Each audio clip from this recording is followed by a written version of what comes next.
I'm in search of an old an old Haga, which is a game enclosure according to Grundy. I'm in search of a Toot, a tout in this area, and then a bit further on some wind barrows. We'll see how I get on.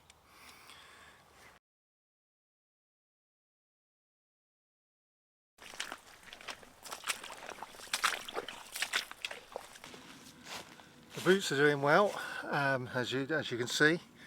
They're supposed to be stalking boots. I'm calling them my comfy boots. It's like walking around in pillows.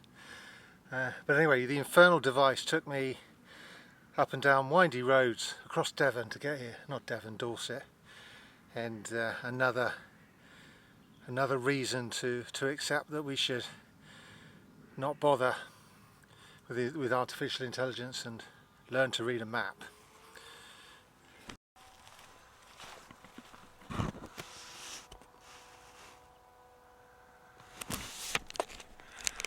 Deer.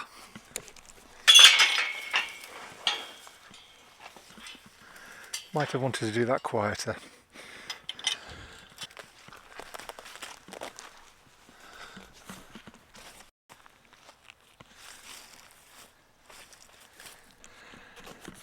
That's at crotch height.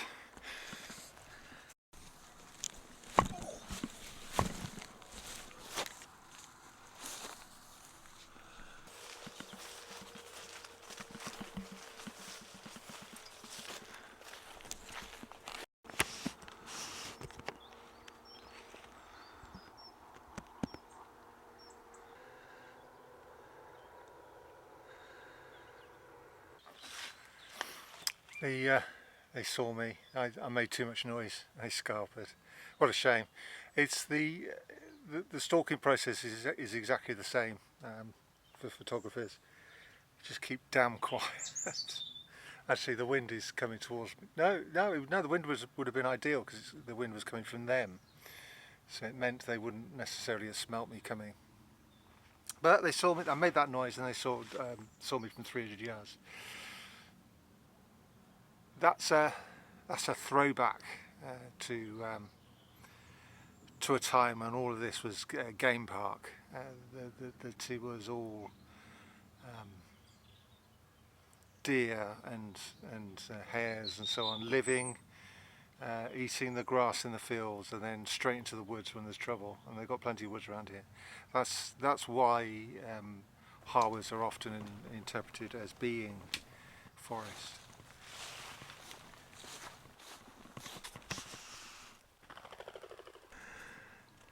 Well, that's a grand test of the old boots, methinks.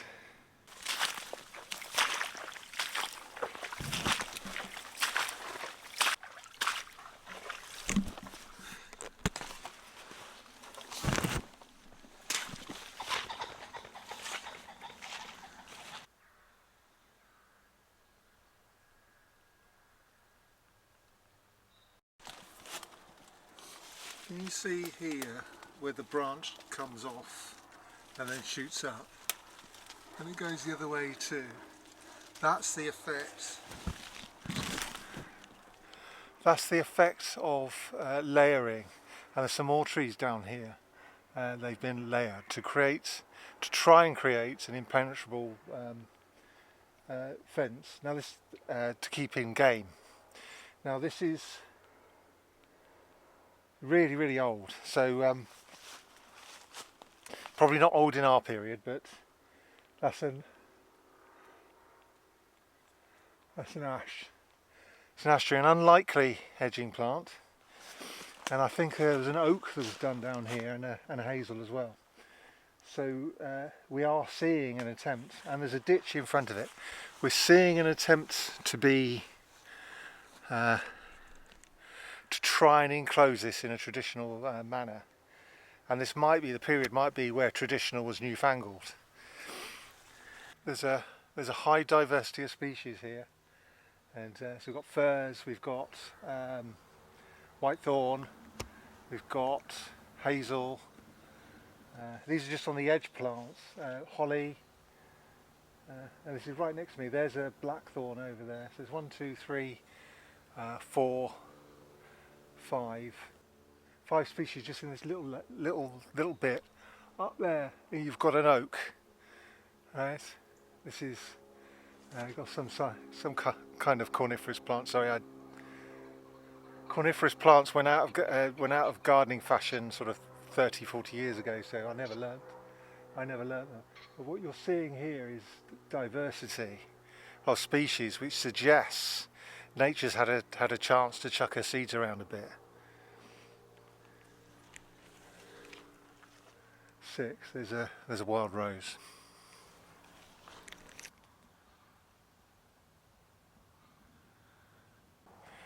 That was Humble Wood, by the way, just to let you know. And we're on our way to Malcolm Park now.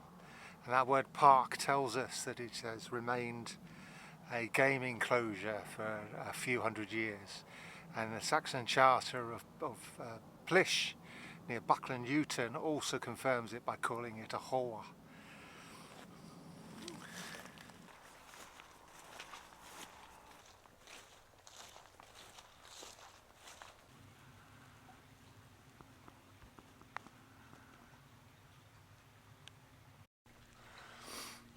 So I'm at Malcolm Park now, and can you hear that little gurgling stream?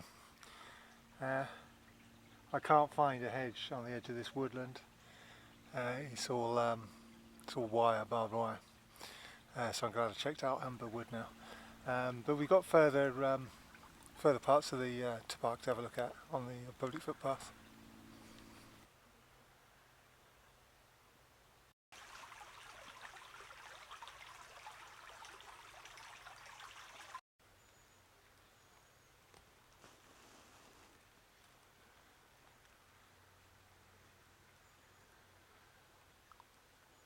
What we might be seeing is a park pale, the boundary